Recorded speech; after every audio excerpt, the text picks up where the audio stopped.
G'day and welcome back. The last video you would have seen us make it to Cape York, and what a great experience that was.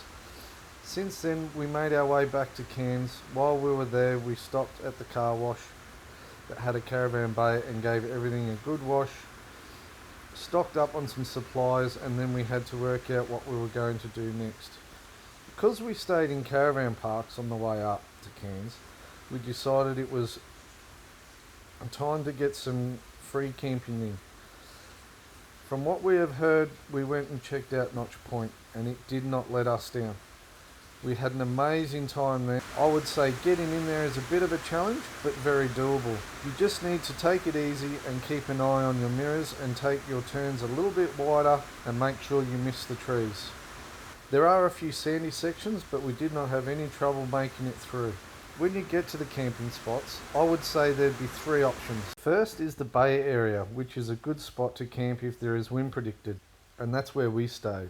The second would be the beachfront, and I would say it's the best to soak up the awesome views, but if it gets windy, you are going to cop the full brunt. So is the headland, and again you would get great views from there, but the sites are quite hilly and set up for more smaller sites, I would say, like swags and maybe campers, rooftop tents, so forth. I also found that each camp spot had a fire pit, protected fire pit from wind as well, which was very handy, but you had to make sure you bring your firewood in. I found a good little spot on the road in before you get to the gate at Notch Point. Cut up some good lengths of firewood there. It was pretty easy to find. So that's definitely handy. I guess on the other side of the road is a cattle farm, and the cattle are free to roam through the campsites. They don't bother you. They didn't bother us anyway. We never had no dramas with them. There was just one night they fully surrounded our caravan. It just adds to the experience, I reckon. So yeah, I wouldn't worry about them too much. The beach there is awesome. We went for a walk there one day and it was just me and Julie on the beach. It was insane that here is this beautiful beach and we were the only two people walking around. It was bloody awesome. You've also got Cape Palmerston nearby, which we decided to go for an explore. We went and had some lunch on the beach there, and that was beautiful. So yeah, it's a nice, good place to sit back and relax, and a great place to go and explore as well. At the Cape Palmerston Caravan Park is a dump point, which is handy, so you can stay 7 days at Notch Point. So if you need to empty the cassette at all, you can just go into Cape Palmerston Caravan Park. So that is handy. If you ever thought of going to Notch Point, don't hesitate. Go and have a look. It is bloody awesome. You just got to be careful when you're driving in, that's all. I threw the drone up as well and got some good footage of that, so we'll see how that pans out, and I reckon we'll be back the next time we're in the area and we'll spend some more time there. And yeah, whenever we're around that way, we're definitely going to be staying at Notch Point. It's bloody top notch.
From Notch Point we headed to Stanage Bay, and another little hidden gem we found with the free camping.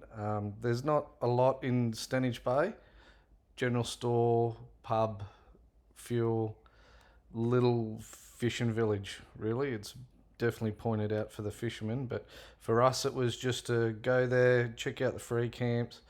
We got some firewood on the way. The road is a bit rough to get in. It's a long 100k gravel drive into Stanage Bay, and you have to be self-sufficient, fully self-sufficient.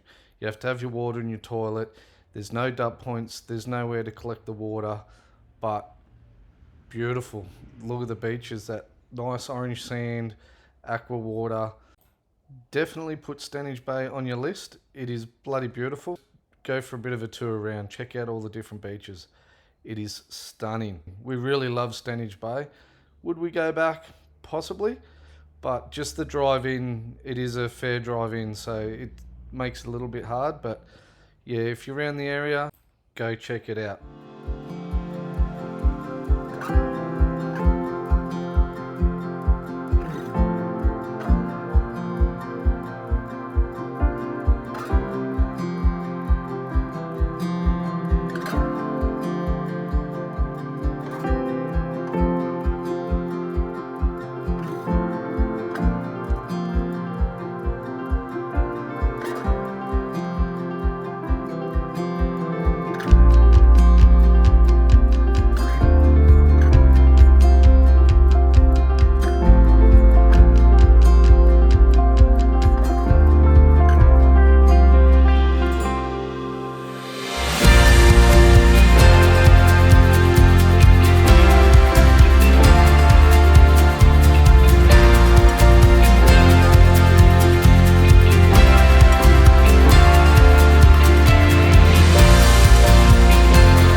last leg of the journey we stopped at Yeppoon, where we stayed at a great wiki camp there. The hosts were very accommodating and more than happy to let us in on some local knowledge, which was very good. We also took the $50 boat ride over to Great Keppel Island. The dive team over there were more than happy to point us in the right direction to find some snorkeling spots. We took our own snorkeling gear over and were free to roam wherever we wanted on the island. It was awesome.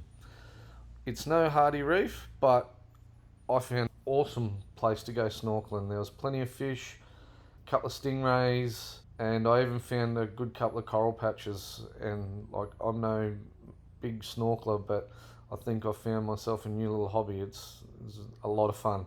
Here is some clips from what we've seen and done over there, and I hope you enjoyed this video. Let us know what you think. We will see you on the next adventure.